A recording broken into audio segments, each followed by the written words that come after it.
AP EAMCET 2024కి సంబంధించి మనకి ఈరోజు సీట్ అలాట్మెంట్ అయితే రిలీజ్ కావడం జరిగింది. రిలీజ్ అయిన తర్వాత మనకి సీట్ అలాట్మెంట్ ఆర్డర్లో ఉండే ఇంపార్టెంట్ ఇన్స్ట్రక్షన్స్ ఏంటి అండ్ అలాగే మనం మెయిన్గా ఇవన్నీ ఒకసారి వెరిఫై చేసుకోవాలి. కొన్ని పాయింట్స్ అయితే వాళ్ళు మెన్షన్ చేశారన్నమాట క్లియర్గా. అవన్నీ మీకు డీటెయిల్గా చెప్తాను. అండ్ అలాగే మెయిన్గా మీకు సీట్ అలాట్ అయిన తర్వాత మీ సీట్ అలాట్మెంట్ ఆర్డర్లో మనకి ఫీజు రీయింబర్స్మెంట్ అనేది వస్తుందా రాదని ఎలా తెలుసుకోవాలి అనేది కూడా మీకైతే చెప్పడం జరుగుతుంది. వీడియోని లైక్ చేయండి. కొత్తగా ఎవరైతే మన ఛానల్ చూస్తున్నారో సబ్స్క్రైబ్ అయితే చేసుకోండి. పక్కన బెల్ ఐకాన్ కూడా ఆల్ ఆప్షన్లు పెట్టుకోండి. మెయిన్గా మీరు ఒకసారి స్క్రీన్ మీద చూస్తున్నారు కదా, మనకి సీట్ అలాట్మెంట్ ఆర్డర్ అయితే ఈ విధంగా అయితే ఉంటుందన్నమాట. ఒక్కసారి కిందకి స్క్రోల్ చేసిన తర్వాత మనకు వచ్చిన కాలేజ్ పేరు అండ్ అలాగే బ్రాంచ్ అనేది ఇక్కడైతే క్లియర్గా వాళ్ళు డిస్ప్లే చేస్తారు. అండ్ అలాగే కోర్స్ ఫీజ్ అంతా అని చెప్తారన్నమాట. మెయిన్గా tuition fee to be paid by the candidate at the time of admission. ఎవరికైతే ఇక్కడ 0 అని ఉంటుందో వాళ్ళందరికీ ఫీజు రియంబర్స్మెంట్ అయితే రావడం జరుగుతుంది. ఇదైతే గుర్తుపెట్టుకోండి. ఎవరికైతే 0 లేకుండా సంథింగ్ ఏదైనా అమౌంట్ డిస్ప్లే అవుతే కనుక వాళ్ళు ఫీ వచ్చేసరికి పే చేయాలన్నమాట. ఎవరైతే 0 అని ఉంటుందో వాళ్ళు వచ్చేసరికి ఫీజు ఏమీ పే చేయవసరం లేదు. అర్థమైందా కదా? అండ్ అలాగే మనకుండే ఇన్స్ట్రక్షన్స్ అయితే ఇదే.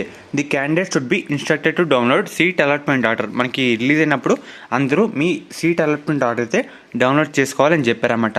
అండ్ అలాగే డౌన్లోడ్ చేసే సమయంలో మనకి ఫామ్స్ అనే కాలంలో మనకి సెల్ఫ్ రిపోర్టింగ్ కూడా ఆన్లైన్లో అయితే తప్పకుండా చేయాలి.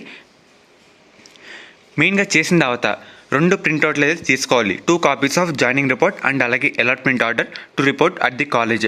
మెయిన్గా జాయినింగ్ రిపోర్ట్ కూడా మనమైతే తీసుకోవాల్సి ఉంటుంది. ఎవరైతే సీట్ వచ్చి సాటిస్ఫై ఓకే అని అనుకుంటారో 2 విధాలుగా చేయాలి. ఒకటి ఆన్లైన్లో సెల్ఫ్ రిపోర్టింగ్ అదే జాయినింగ్ రిపోర్ట్ చేసి జాయినింగ్ ఆర్డర్ అయితే ప్రింట్అవుట్ తీసుకోవాలి. తర్వాత ఆఫ్లైన్లో మనకు వచ్చిన కాలేజీకి అయితే వెళ్ళాలన్నమాట. ఈ విధంగా 2 రకాలుగా చేయాల్సి ఉంటుంది. అండ్ అలాగే మనకి ఈ నెల 22 తారీఖు లోపు మనకు వచ్చిన కాలేజ్లో తప్పకుండా రిపోర్టింగ్ చేయాలి. అదే లాస్ట్ డేటు.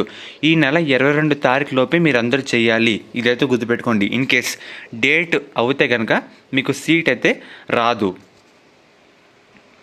ఎవరైతే మెయిన్గా సెల్ఫ్ రిపోర్టింగ్ చేయరో ఫిజికల్లీ మీకు వచ్చిన కాలేజీలో ఒకసారి వెళ్ళరో ఆ సీటు మనకి 22 అయిన తర్వాత రోజు ఖాళీ కింద అయితే ఉండిపోద్దన్నమాట. వేకెన్సీ సీట్ కింద పరిణిలోకి తీసుకుంటారు. సో మీరు ఎంత బతిమలాడుకున్నా మళ్ళీ ప్రయోజనం అయితే లేదు. ఆ డేట్లో మీరైతే వెళ్ళిపోవాలి. అండ్ అలాగే మెయిన్గా మీరు సబ్మిట్ చేసే టైంలో చూస్తున్నారు కదా ఇక్కడ, not required to deposit original certificates in the time of institute college at the time of admission. మెయిన్గా వీళ్ళు ఏమని చెప్తున్నారంటే ఒరిజినల్ డాక్యుమెంట్స్ అనేవి ఏమీ మనకి సబ్మిట్ చేయాలని అవసరం లేదు. మెయిన్గా వెరిఫికేషన్ పర్పస్ మటుకే మనమైతే వాళ్ళకి చూపించాల్సి ఉంటుంది. జిరాక్స్ ఇస్తే సరిపోతుందన్నమాట. మీకైతే అర్థమైంది కదా? ఎవరైతే ఫస్ట్ ఫేజ్ వచ్చింది సెకండ్ ఫేజ్లో కూడా ఒక స్టెప్ వేద్దాం అని అనుకుంటున్నారో మెయిన్గా మీ అడ్మిషన్ టైంలో ఒరిజినల్ సర్టిఫికేట్లు ఏమీ ఇవ్వనవసరం పని అయితే లేదు. ఒకసారి తీసుకెళ్ళండి. వాళ్ళు మీ డీటెయిల్స్ అన్ని వెరిఫై చేసి మీరైతే తీసుకోవచ్చు. జిరాక్స్ ఇస్తే వాళ్ళకి సరిపోతుందన్నమాట. ఎందుకంటే ఫర్దర్ ప్రాబ్లం అవ్వకుండా మనకి బెనిఫిట్గా ఉంటుంది.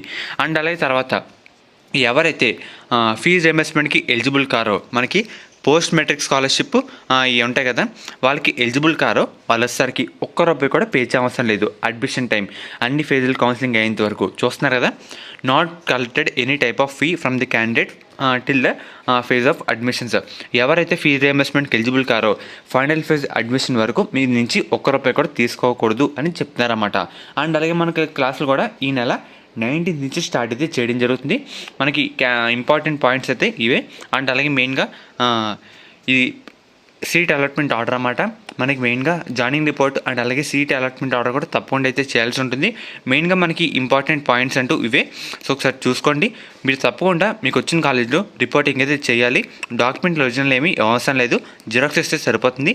అండ్ అలాగే మెయిన్గా తప్పకుండా ఆన్లైన్లో రిపోర్టింగ్ అయితే చేయాలన్నమాట వాళ్ళు ఇచ్చిన డేట్లోపు. మీకైతే అర్థమైంది అనుకుంటున్నాను. అండ్ అలాగే మెయిన్గా పాయింట్స్ అంటూ ఇవే. ఫీజు రియంబర్స్మెంట్ గురించి ఇదే. ఇక్కడ 0 ఉన్న వాళ్ళకి ఫీజు రియంబర్స్మెంట్ అయితే రావడం జరుగుతుంది. సో ఫ్రెండ్స్, ఇది ఈరోజు వీడియో.